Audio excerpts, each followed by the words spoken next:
अस्सलाम वालेकुम दोस्तों, कैसे हो? मुझे उम्मीद है कि आप सब सही हो गए। न्यू अपडेट के साथ मैं आपके सामने फिर हाजिर हो चुके हैं। अगर आप कुवैत में रहते हैं, कुवैत की खबरों से हमेशा अगले अपडेट आना चाहते हैं, वीडियो को देखते रहें।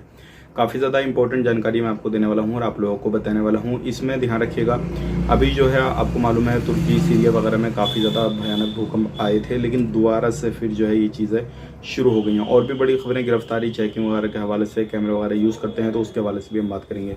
बिना देरी के वीडियो शुरू करते हैं, लेकिन चैनल को पहली बार देख रहे हैं सब्सक्राइब करें, साथ ही साथ बेल आइकन जरूर प्रेस कर दें ताकि हमेशा आपको इसी तरीके से जानकारी टाइम टाइम मिलती रहे और आप हमेशा हमारे साथ में जुड़े रहें। तो सबसे पहले हम बात कर लेते हैं यहाँ पे जो बड़ी खबर आ रही है निकल के, ये काफ़ी ज़्यादा इंपॉर्टेंट है।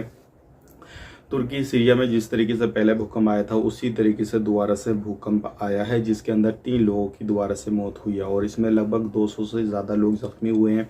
और इसी तरीके से अल्लाह से दुआ कीजिए कि ये सारी चीज़ें ना हों, दोबारा से सब कुछ जो हो रहा है लोगों के साथ में वो सारी चीज़ें ना हों।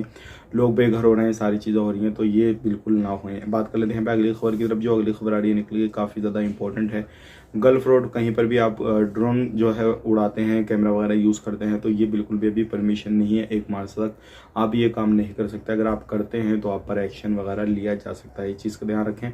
अब बात कर लेते हैं पे अगली खबर की तरफ। जो अगली खबर आ रही है निकल के, 10 लोगों को गिरफ्तार किया गया और ये वो लोग थे जो कि रेसिडेंसी का उल्लंघन कर रहे थे और अधिकतर जो लोग थे वो डोमेस्टिक वीज़ा पे काम किया करते थे, लेकिन ये अपने कफिल से अलग हो गए थे, कंपनियों से अलग हो गए थे। एमआई की तरफ से एक चेतावनी जारी की गई है और कहा गया है कि आपके पास में किसी भी तरीके से कोई भी लिंक, कोई भी कॉल वगैरह, मैसेज वगैरह आता है तो उसको इग्नोर करें, क्योंकि अगर आप उसको फॉलो करेंगे या फिर जो भी कॉल वगैरह आता है वो सारी चीज़ें आपसे मांगेगा, उसको देंगे तो आपके साथ में फ्रॉड होने के चांसेस काफ़ी ज़्यादा हैं। तो इस चीज़ का ध्यान रखें। ये थी कुछ इंपॉर्टेंट जानकारी जो कि मैंने आपसे शेयर कर दी। वीडियो अच्छा लगा लाइक करें, शेयर करें। आप अपना ख्याल रखें, टेक केयर, बाय बाय।